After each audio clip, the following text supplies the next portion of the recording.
Welcome back to This Explainer. Today, we're taking a journey back to the medieval Indian subcontinent.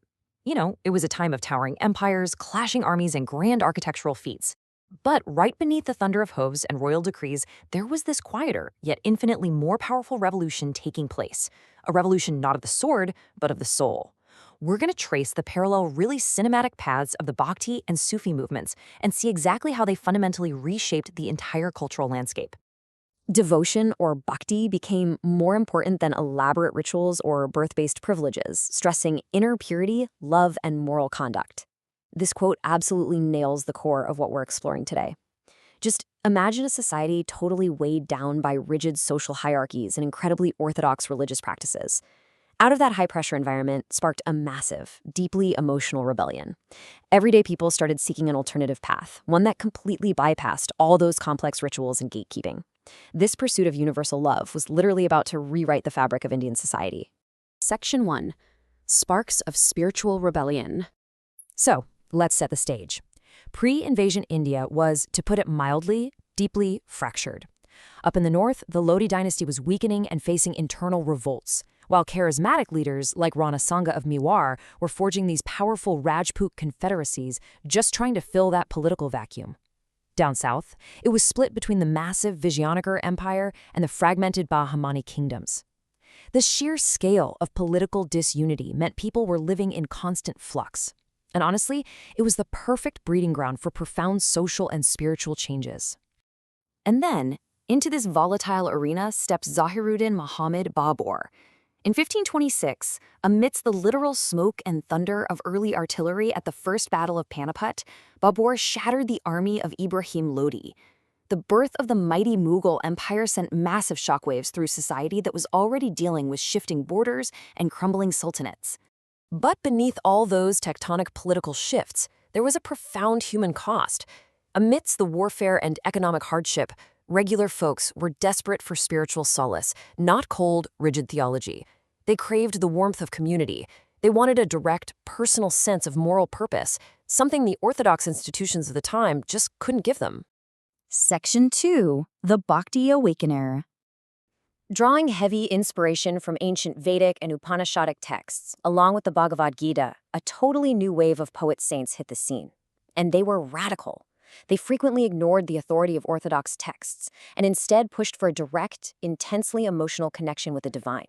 It was a game changer. Routine, quiet temple worship was replaced by ecstatic adoration. We're talking devotees reaching trance-like states, their voices rising together in rhythmic singing and chanting that would echo through medieval towns.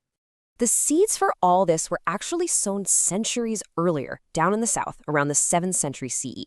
Picture this, wandering poet saints walking the dusty roads from village to village, singing these totally mesmerizing hymns in the local Tamil tongue.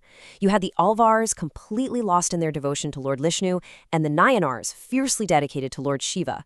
This grassroots groundswell of popular devotion slowly crept its way north, eventually gaining massive momentum by the 12th and 13th centuries. Now, this spiritual awakening branched off into two main philosophical paths. First, you've got Saguna Bhakti.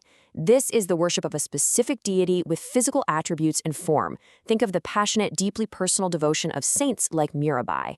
On the flip side stands Nirguna Bhakti. This path focused on an abstract, formless manifestation of God, completely rejecting physical idols. This was championed by iconic mystics like Kabir. What made the Bhakti movement so brilliant was its sheer adaptability. It took on rich, vibrant local flavors wherever it went. Take late 15th century Assam, for example. Figures like Shankaradeva built entirely new frameworks there. By emphasizing absolute surrender to the supreme deity, he set up namgars, these incredible, lively prayer halls where communal recitation took the place of isolated, rigid temple rituals. Section 3. The Rise of Sufism. While Bhakti was sweeping the subcontinent, another parallel movement was taking root. Known in Islamic texts as tasawwuf, Sufism is the mystical arm of Islam. The word Sufi itself likely comes from the Arabic word suf, meaning wool, a nod to the coarse cloaks worn by early ascetics, or maybe safa, meaning purity. Either way, it emerged as a loud protest against growing materialism. Sufism was all about inward reflection, absolute tolerance, and universal love, totally sidelining outward dogmatic rules. To walk the Sufi path was to chase an ecstatic, experiential connection to God.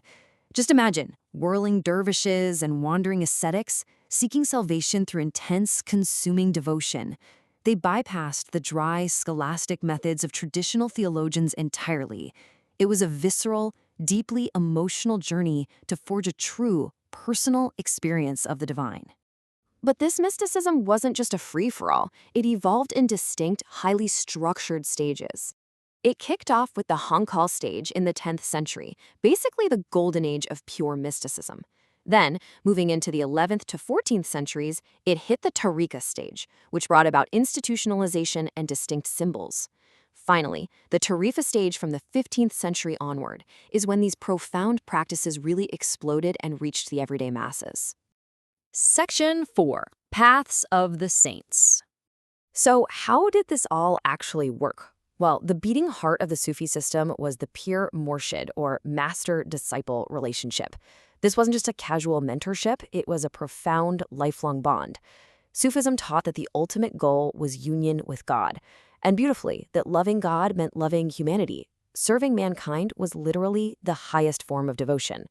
They elevated intuitive, personal spiritual knowledge way above dry, rational logic. To sustain all this teaching, entire communities formed around hospices called khanqahs. They organized into orders known as silsilas, which translates to chain. Think of it as an unbroken spiritual genealogy stretching all the way back to the Prophet Muhammad.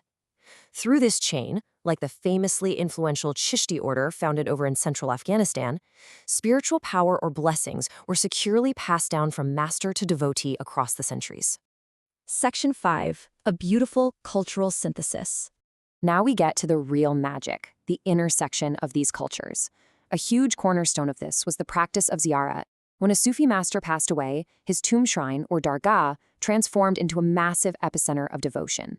People believed the saint was now united with God and thus closer to him, so devotees flocked to these shrines seeking barakat, or spiritual grace. And the beautiful part? These sacred spaces drew folks from all walks of life, completely erasing caste and religious boundaries. This incredible shared devotion birthed some breathtaking cultural innovations. Take the qawwali, spearheaded by the legendary poet and musician Amir Khusrau, who was actually a disciple of the revered Sheikh Nizamuddin Aulia. It masterfully blended Persian poetry with local Hindavi and Urdu languages. The result was this magnetic, hypnotic musical synthesis that echoed through shrines across the subcontinent. And honestly, it's a practice that is just as powerful today. But this blending wasn't just happening at grand, majestic shrines. It was thriving right in the intimate spaces of everyday life. Listen to these lyrics from the Char Khanama. As you take the cotton, you do zikri jali, and spool the thread, you should do zikri aini, and offer this to your peer as a gift. This was a poem sung to the rhythmic turning of a spinning reel. Women in the Deccan region would sing these verses in Dakhani while doing chores, seamlessly weaving Sufi's spiritual chanting right into the fabric of domestic life, heavily inspired by those pre-existing Bhakti traditions. Section 6. The Enduring Legacy. The legacy of these parallel paths is absolutely foundational to modern India. By tossing out complex, elite religious texts and championing local vernacular languages, they gave a massive boost to the tongues everyday people actually spoke. Through shared musical gatherings, open community kitchens, and a unified rejection of orthodox division, they wove together this unbreakable synthesis of Hindu and Muslim cultures. They literally laid the groundwork for a deeply tolerant society. Which brings us to a final, profound question. How do the echoes of these medieval mystics, who actively chose love and shared humanity over orthodox division, continue to shape our modern understanding of religious tolerance today? It's really something to think about. Centuries ago, in a world divided by warring empires, these wandering poets and saints chose a radical path of love. Their voices remind us that the spiritual legacy of medieval India isn't just locked away in history. It's a living, breathing part of our world. Thanks so much for joining me on this explainer.